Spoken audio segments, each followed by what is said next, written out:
ಸಿದ್ಧತೆ ಯಾವ ರೀತಿ ಎಷ್ಟು ಜನ ಸೇರ್ತಾರೆ? 21ನೇ ತಾರೀಕು ನಮ್ಮ ನೂತನ ಅಧ್ಯಕ್ಷರು ಪದಗ್ರಹಣವನ್ನು ಮಾಡ್ತಾ ಇದ್ದಾರೆ. ಸೊ ಅದಕ್ಕೆ ಬೇಕಾದಂಥ ಸಿದ್ಧತಾ ಕಾರ್ಯಕ್ರಮವನ್ನು KPCC ಮತ್ತು ಎಲ್ಲ ನಮ್ಮ ನಾಯಕರುಗಳ ಮಾರ್ಗದರ್ಶನದಲ್ಲಿ ಇವತ್ತು ನಾವು ಮಾಡ್ತಾ ಇದ್ದೇವೆ. ಸುಮಾರು 1.5 ಲಕ್ಷಕ್ಕೂ ಹೆಚ್ಚು ಜನ ಈ ಒಂದು ಕಾರ್ಯಕ್ರಮದಲ್ಲಿ ಭಾಗವಹಿಸುವಂಥ ಎಲ್ಲ ತಯಾರಿಗಳನ್ನು ಇವತ್ತು ನಾವು ಮಾಡ್ತಾ ಇದ್ದೇವೆ. ಸೊ ಕೇವಲ 2 ದಿನ ಮಾತ್ರ ಬಾಕಿ ಉಳಿದಿದೆ. ಸೊ ಭಾಳ ಹಿರಿಯ ನಾಯಕರು ಇಡೀ ರಾಷ್ಟ್ರದ ಕಾಶ್ಮೀರದಿಂದ ಕನ್ಯಾಕುಮಾರಿವರೆಗೂ ಕೂಡ ಅವರದೇ ಆದಂಥ ರಾಜಕಾರಣವನ್ನು ಪಕ್ಷದ ಸಂಘಟನೆಯಲ್ಲಿ ಕಳೆದ 4.5 ದಶಕಗಳಿಂದ ಸತತವಾಗಿ ಮಾಡ್ಕೊಂಡು ಬಂದಿದ್ದಾರೆ. ಸೊ ಹಾಗಾಗಿ ಅವರ ಅನುಭವ ಮಾರ್ಗದರ್ಶನದ ಜೊತೆ ಪಕ್ಷವನ್ನು ಸಂಘಟನೆ ಮಾಡಲಿಕ್ಕೆ ಎಲ್ಲರೂ ಕೂಡ ಉತ್ಸಾಹದಿಂದ ಕೆಲಸ ಮಾಡ್ತಾ ಇದ್ದಾರೆ.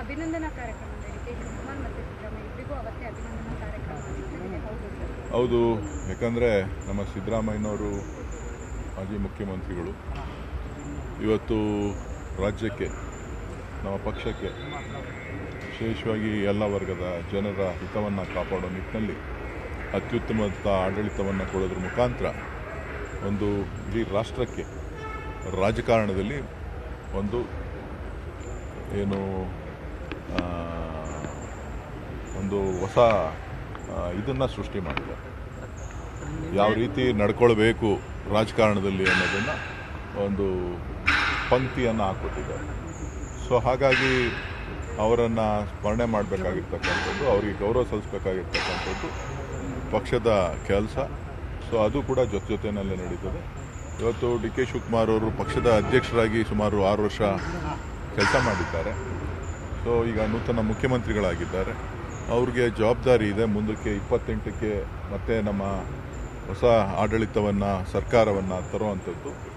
ಕಾರ್ಯಕರ್ತರ ಇಡೀ ರಾಜ್ಯದ ಸಮಸ್ಯೆಗಳನ್ನು ಪರಿಹಾರ ಮಾಡಲಿಕ್ಕೆ ಅವ್ರ ಮುಂದೆ ಇರ್ತಕ್ಕಂಥ ಎಲ್ಲ ಸವಾಲುಗಳನ್ನು ಅವರು ಸ್ವೀಕಾರ ಮಾಡಿ ಕೆಲಸ ಮಾಡಬೇಕಾಗಿದೆ. ಅವ್ರಿಗೂ ಕೂಡ ಒಂದು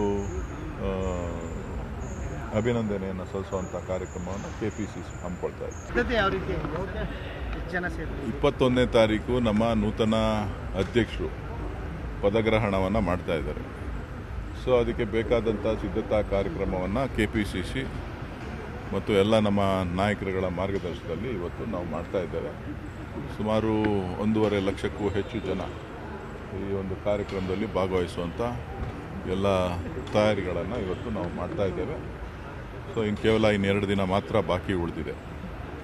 ಸೊ ಭಾಳ ಹಿರಿಯ ನಾಯಕರು ಇಡೀ ರಾಷ್ಟ್ರದ ಕಾಶ್ಮೀರದಿಂದ ಕನ್ಯಾಕುಮಾರಿವರೆಗೂ ಕೂಡ ಅವರದೇ ಆದಂಥ ರಾಜಕಾರಣವನ್ನು ಪಕ್ಷದ ಸಂಘಟನೆಯಲ್ಲಿ ಕಳೆದ 4.5 ದಶಕಗಳಿಂದ ಸತತವಾಗಿ ಮಾಡ್ಕೊಂಡು ಬಂದಿದ್ದಾರೆ.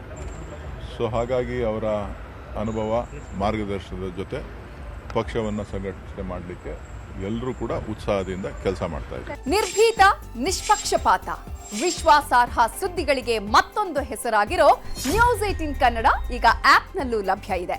ದಯವಿಟ್ಟು ಇಲ್ಲಿರೋ QR ಕೋಡ್ ಅನ್ನು ಸ್ಕ್ಯಾನ್ ಮಾಡಿಕೊಂಡು ಆಪ್ ಡೌನ್ಲೋಡ್ ಮಾಡೋದಕ್ಕೆ ಮರಿಬೇಡಿ. ನಿಮ್ಮ ಬೆಂಬಲ ಹೀಗೆ ಸದಾ ನಮ್ಮೊಂದಿಗಿರಲಿ. ಧನ್ಯವಾದ.